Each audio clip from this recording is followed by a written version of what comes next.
उसे अचानक एहसास हुआ कि लिफ्ट के बाहर एक दानव भी अंदर आने की कोशिश कर रहा था। इसलिए दरवाजा बंद होने से ठीक पहले उसने ओपन बटन दबा दिया। बाहर कोई नहीं था, लेकिन वह आदमी मुड़कर लिफ्ट के शीशे को घूरने लगा। उसकी यह अजीब हरकत देखकर लड़की तुरंत सतर्क हो गई। उसने कुछ नहीं कहा, लेकिन उसकी नजरें पूरे लिफ्ट में घूमने लगी। उसे यह नहीं पता था कि शीशे में उसके ठीक बगल में सफेद कपड़ों में एक भूत उसे घूर रहा था।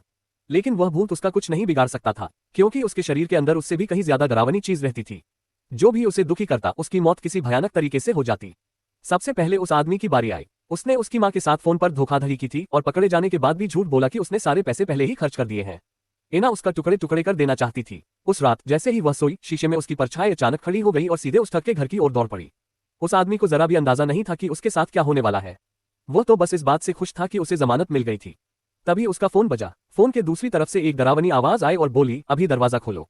उसे लगा कोई मजाक कर रहा है, इसलिए उसने फोन काट दिया।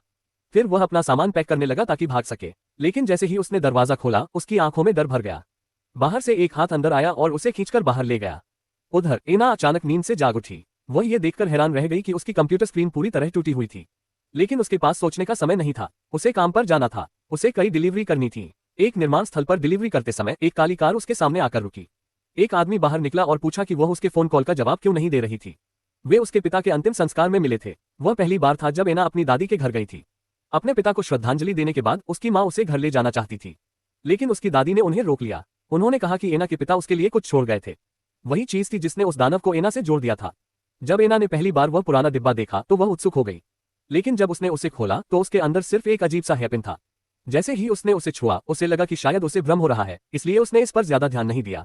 उसकी मां ने उसे वह हेयरपिन साथ ले जाने से रोकने की कोशिश की, लेकिन जब प्रोफेसर दरवाजे पर सन यंग से टकराया तब तक उसकी परछाई बिखरे हुए बालों वाली एक औरत जैसी दिखने लगी थी। इसका मतलब था कि दानव पहले ही उससे चिपक चुका था। प्रोफेसर ने कभी नहीं सोचा था कि सिर्फ एक रात में वह परछाई इतनी बड़ी हो जाएगी। प्रोफेसर लोककथाओं का विशेषज्ञ था। वह बचपन से ही ऐसी चीजें देख सकता था जो आम लोग नहीं देख पाते थे। उसने एना से साफ कहा कि बिखरे बालों वाला एक विशेष प्रकार का दानव होता है। वह अपने मेजबान की इच्छाएं पूरी करके और अधिक शक्तिशाली बनता जाता है। जिससे भी उसका मेजबान नफरत करता है, वह उसका अगला शिकार बन जाता है। एना को उसकी बातें पूरी तरह बकवास लगी। उसने कोई बहाना बनाया और वहां से चली गई। उस रात जब वह घर लौटी तो उसने देखा कि दो पुलिस अधिकारी उसका इंतजार कर रहे थे। तभी उसे पता चला कि उस ठग ने आत्महत्या कर ली थी।